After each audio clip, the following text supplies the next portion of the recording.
So what are some of the best things to add to your Pan America to get the most out of it?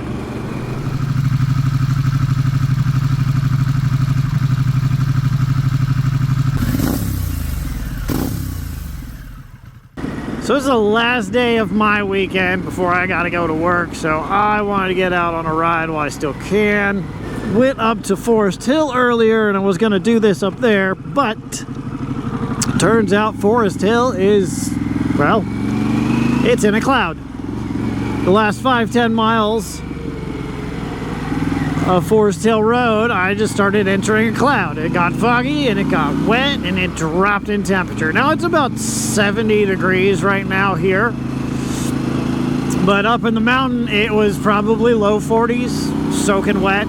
I was going to take it down some of the dirt roads that are up there, but judging by what the weather was doing, I'm willing to bet that it got below freezing overnight, and there's probably just all the dirt's just covered in ice. I got little to no traction on my rear tire right now, so I just didn't want to risk it. I'm out here on my own. I just kind of made the judgment call, man, let's go back down the hill and find some better roads to do it. So one of the first things that I had to change when I picked up the Pan America was the height of the handlebars. Now I picked up the Harley Davidson 2-inch flush risers for these, and they put me in a really good position. I had to get the Harley Davidson ones because those were the only ones that were available at the time. There's way more out there now, so you don't have to go with Harley Davidson ones, but they've been working out great for me. I was way too hunched over when I was standing up on the bike, so putting those risers on there and angling and rolling the handlebars forward put me in a good position. I also angled my levers down a bit to be in a better position when I'm standing up.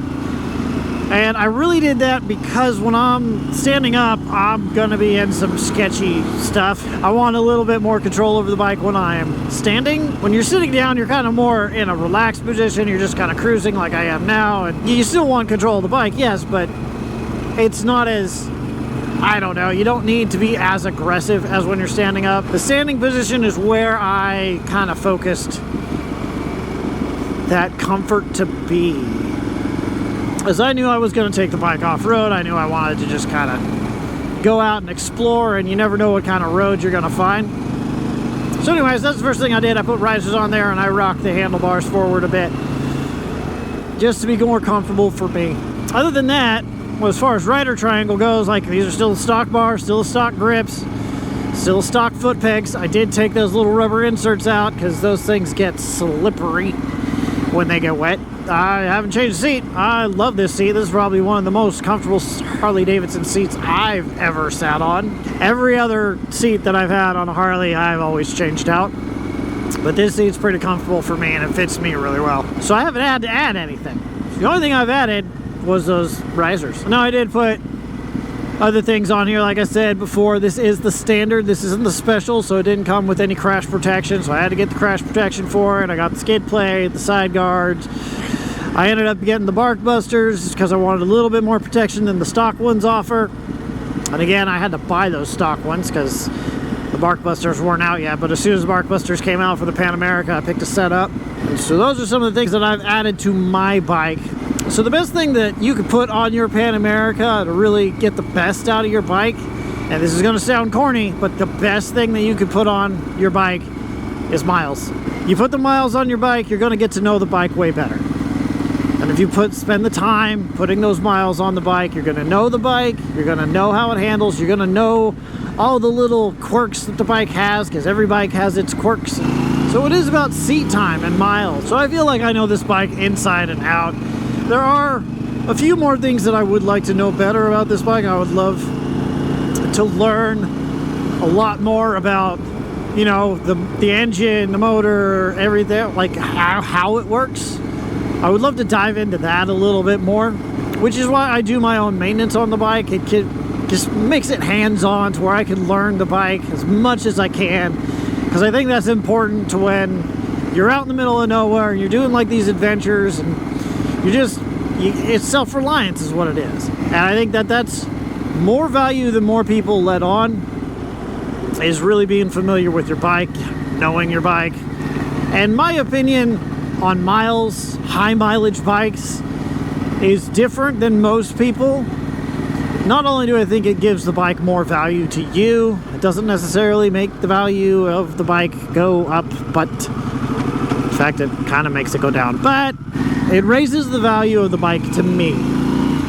You know, this bike is worth more to me than it is to other people, just because I know it, just because it's my bike. So there is value there.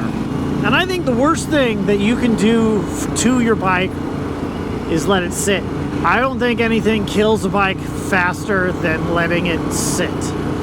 Bikes are meant to be ridden. They were meant to go. They weren't meant to sit and be on a pedestal. Or if I don't see why you would buy a bike to just let it sit. In my experience and for what I've seen, the bikes that are well traveled, well used, are more reliable than the ones that aren't used as much.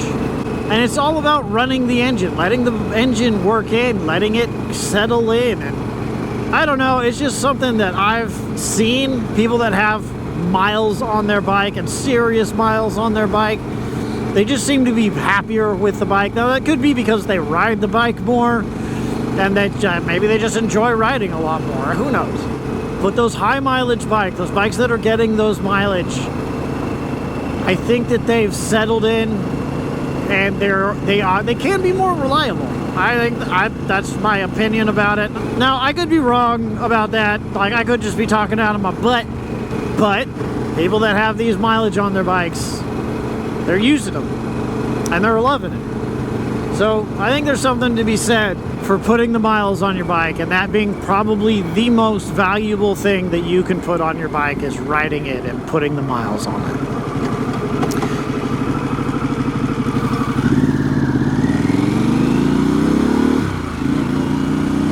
But anyways, that's going to do it for me today, guys. Let me know in the comments down below what you've done to yours. What do you do to your bike to make it more comfortable and fit you better?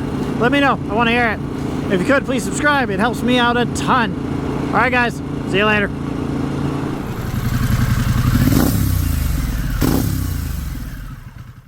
Yeah, I'm going to go down that road again. But for right now, oh, shithead.